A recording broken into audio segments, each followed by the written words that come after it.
Welcome, and welcome back to Brandler Bits. I'm Jeff Brandler. Happy New Year. Happy New Decade. On Brandler Bits, we talk about making changes, and since it's the new year, what a great time for talking about changes. We're going to talk about resolutions and why resolutions rarely work. Here we are. It's the beginning of January. Some of you very diligently may have done the time-honored tradition, and just as that clock was about to strike 12 at the end of 2019 into 2020, you may have made your New Year's resolution, and you said, this is the year I'm getting healthy. This is the year I'm going to lose weight. This is the year I'm making big-time changes in my life. This is the year I'm going to get myself in gear. And you're all excited. And here we are at the beginning of 2020. Some of you, sadly, may have already crapped out, which would not be surprising. Because according to research, 80% of all resolutions fail. Think about that. 80%. 1 in 5 people actually succeed. Active gym goers, you may note that in January, your gym is packed. By February, not so packed. 1 in 5 people succeed in their New Year's resolutions. Why do you think that is? The plan is too large. It's not specific. There is no commitment. There is no action plan.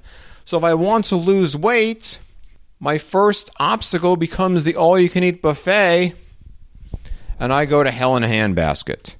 If I want to go to the gym, we have the first cold day, the first rainy day, the first tired day, the first I don't feel like getting up day.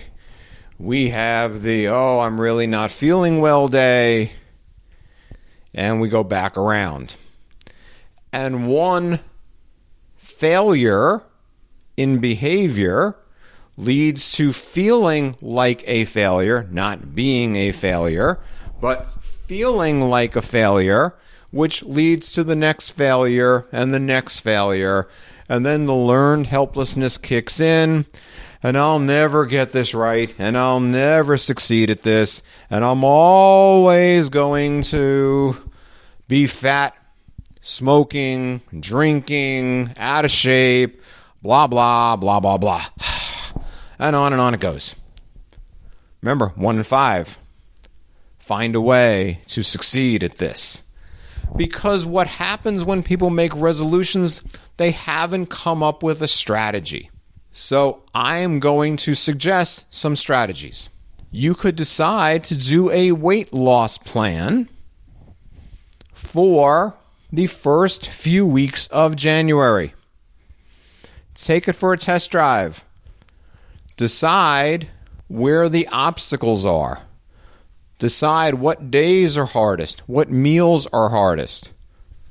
Decide where you are likely to stub your toe and come up with a plan. Make a commitment. Tell people. Post on social media. Say, this is the year I'm going to lose 20 pounds. But my plan is to lose 1 to 2 pounds per month. And in order to do that, here is what I'm going to do eating-wise. Here's what I'm going to do exercise-wise. Here is my plan. Commit. Put together an action plan. Take it for a test drive. Same thing with smoking.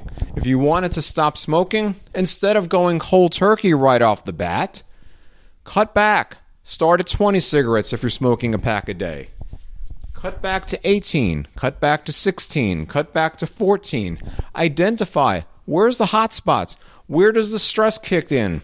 Where is the thing that you need to pay most attention to? And what strategies will you do at those times? When the stress kicks up and you want to have a cigarette, what are you going to do instead? Identify the plan, take it for a test drive, recognize that this is a practice run, and strategize and problem solve the issue accordingly.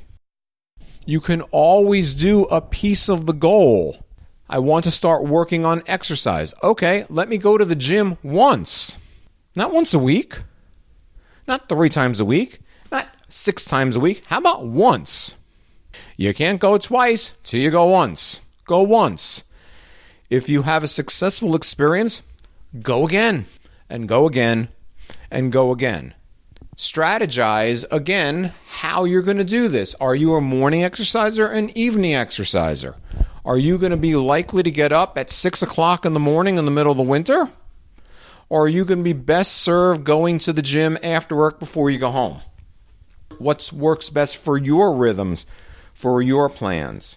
Identify those things so you set yourself up to succeed rather than set yourself up to fail. Because again, you can set a resolution or you can set up an action plan. I like action plans because action plans work because they have specific goals. And if you decide to set up an action plan with goals, with commitment, with reinforcement, you will succeed. Because when you make a decision, as my website suggests, that change is possible, because it is, and you have a plan, change then is definite. It is not just possible, it is going to happen. And now, a few words of thanks. I'd like to say thank you to all the people that have listened to any episode. Because last year, we did 23 episodes. By the end of the year, we were the number two podcast in mental health on iTunes. I heard great feedback from people who asked questions, when's the next episode coming out? People said they liked what they heard, so I'm excited by that. And so for the year 2020, more Brandler Bits, more episodes, more of the things that you've come to expect. And again, I need your comments and your feedback because that's what makes this show even better. So feel free to contact me at my website, www.changeispossible.org. I'm Jeff Brandler. This is Brandler Bits. We're going to be back with some more bits real soon. Happy New Year.